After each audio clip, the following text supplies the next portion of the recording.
Hey guys, welcome to Scotsman in Bulgaria. It's the beginning of May, and one of the great things in the garden that's begun to sprout is rhubarb. So in today's video we're going to make some lovely rhubarb and ginger jam, and this is some of last year's batch. So we're going to show you how to make this, and we're going to nip out to the garden and pick some fresh right now. So we'll be back in a bit, just out in the garden.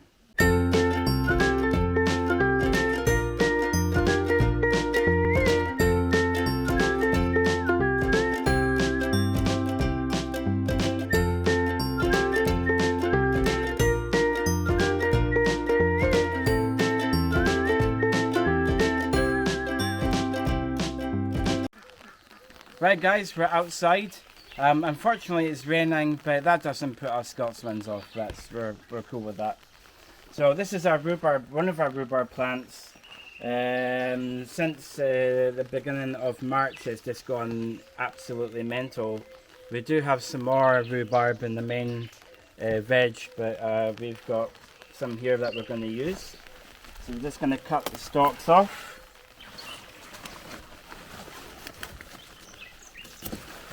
So cut the base of the stalks,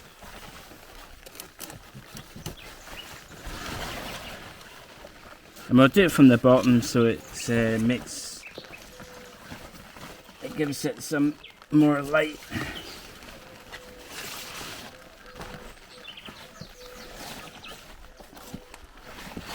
Like so. Now this variety is more of a kind of greeny colour than the you get some varieties that are pure red, but this has got a kind of, if you see in the base it's beginning to kind of go red, but it's mainly the kind of green type. So I'll do another couple of bits.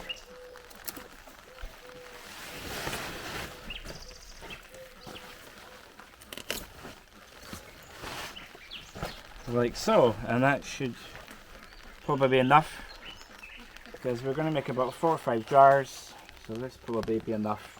And obviously we don't use the greens because these are poisonous. These can just go straight onto your compost and rot down with your other veg stuff. So we'll go back into the kitchen, get this prepped up, and we'll start on the jam.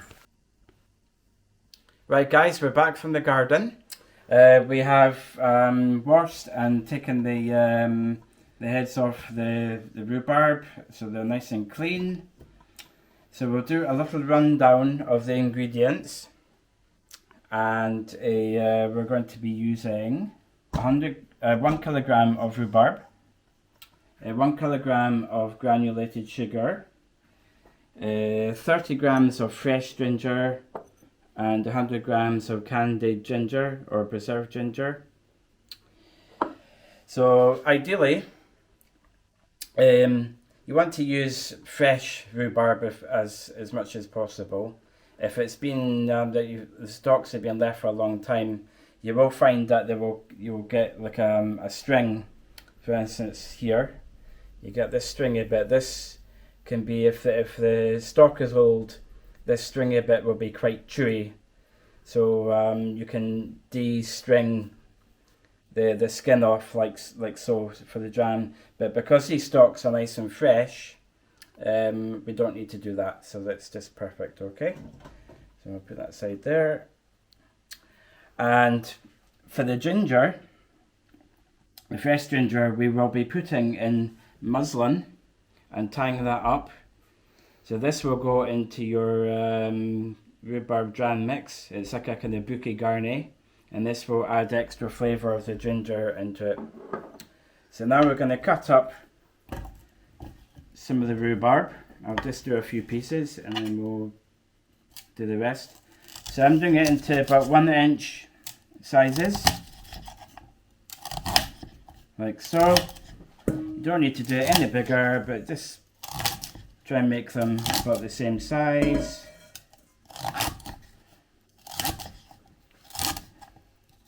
Like so.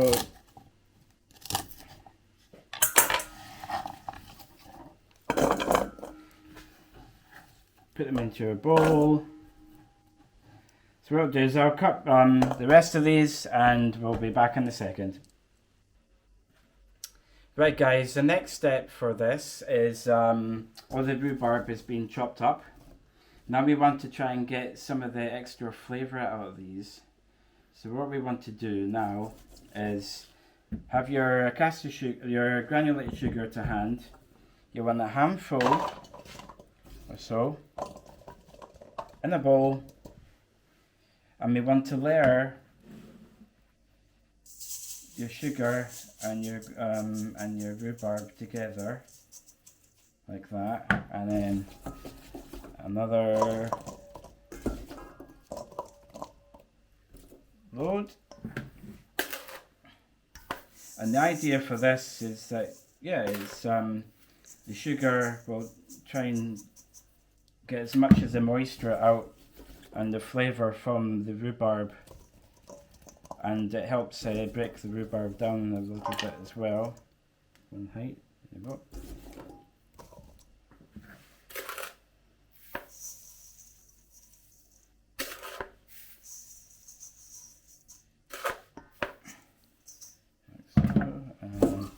Do a couple more,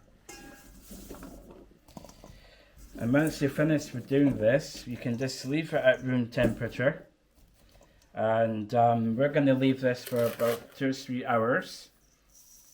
Ideally, you're best to do it overnight to get the potential of the flavours, but we don't have the time, so we're going to just do it over 3 hours.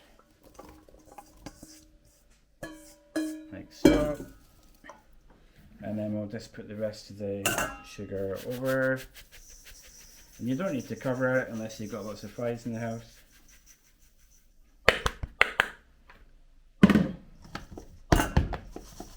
Right, so that's just perfect, so we'll leave that for a few hours and we'll come back.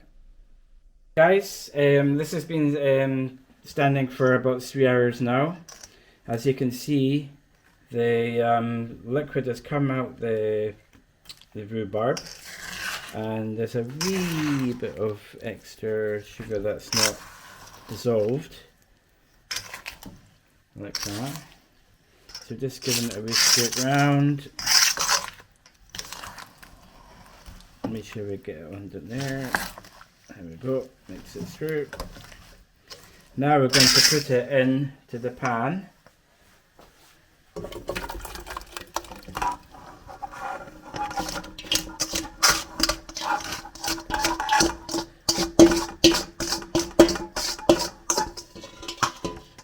Okay, put that aside. Now we're going to put this on a very low heat, and we want to bring this to a simmer so we can dissolve the rest of all this sugar. Once we've done that, we're going to add in our the fresh ginger, and that's I've made it like a wee bouquet garni, so that's in a muslin and that's all tied off, and this will be immersed all into the jam. So we'll come back once this is started to simmer and when the sugar is dissolved. Right guys, this has been brought up to simmer. So I've added in the bag of the fresh ginger, so that's in the middle there. So that's all the flavour being fusing in amongst this.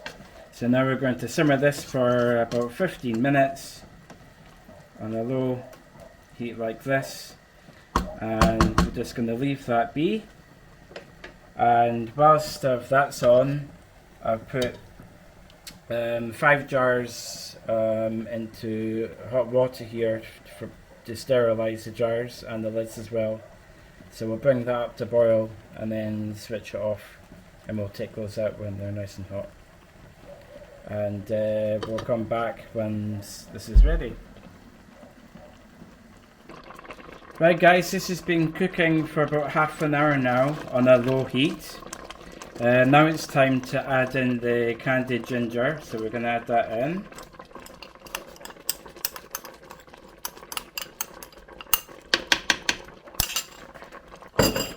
We're just going to mix it through. As you can see that a lot of the liquid has evaporated and now it's turning into the proper jam that we're looking for. And the bag of the fresh ginger is still there. You can see it there, hopefully. So we'll cook this for another 5-10 minutes, and then it should be just about ready. Right guys, the best way I found to tell that your jam is ready is put a plate into the freezer so it's ice cold. Then you just put a sample of your jam into there, flatten it down, leave it for a minute, and then you put your finger through the jam, and if it stays apart, then that basically means that it's ready. And even going like this, you can see it's got that jammy consistency to it, so it looks perfect. Right guys, so this is all ready. I've taken the fresh ginger bag out, and that's sitting up there. Poured some of the jam into this pot.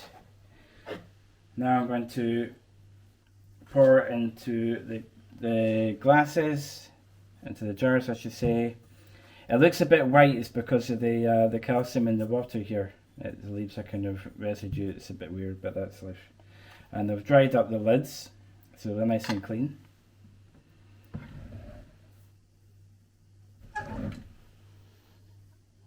See, it's important to fill these up to the top as much as possible, and it helps with the to create a seal.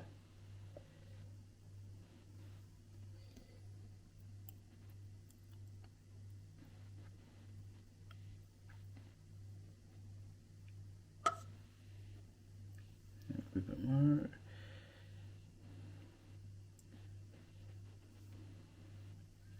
I'll get some more from there.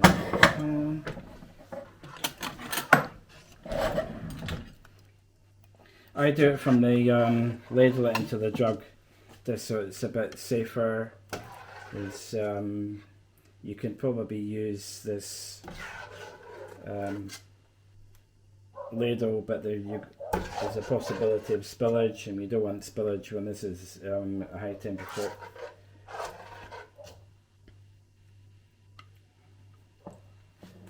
Back for that.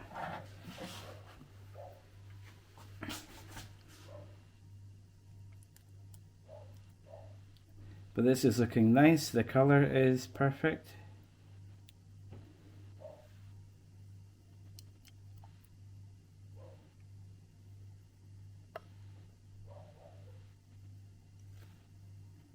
Get a wee bit more in there. That's it, thank you. And there's still a wee bit more in the pan. I can try and squeeze up.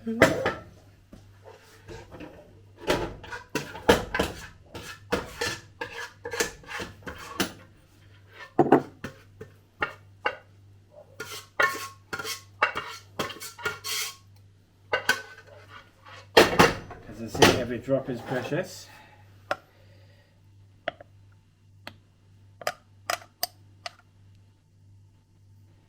And a wee bit more on that one, thank you. Let's go.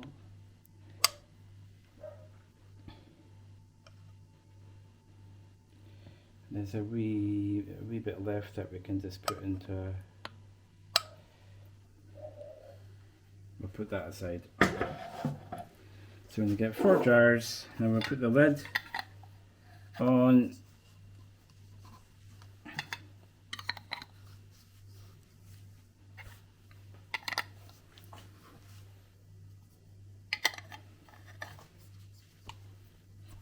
Now it's important to turn them upside down, and that helps create the seal. So this, see how it's going like that? Once it sets, that will suck in.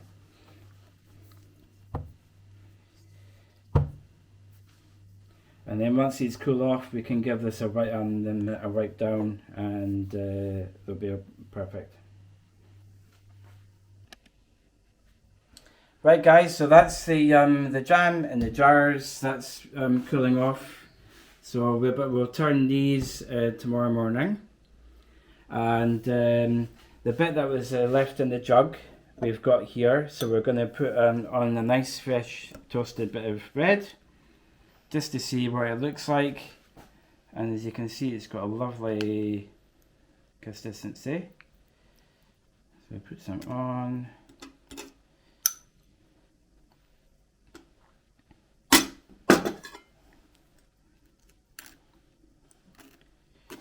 And that looks absolutely amazing.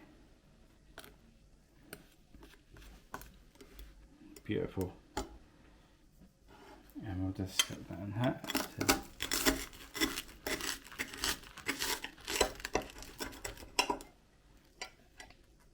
There we go, that looks fantastic. So I'm very happy with that. So now you can see how easy it is to make rhubarb and ginger jam.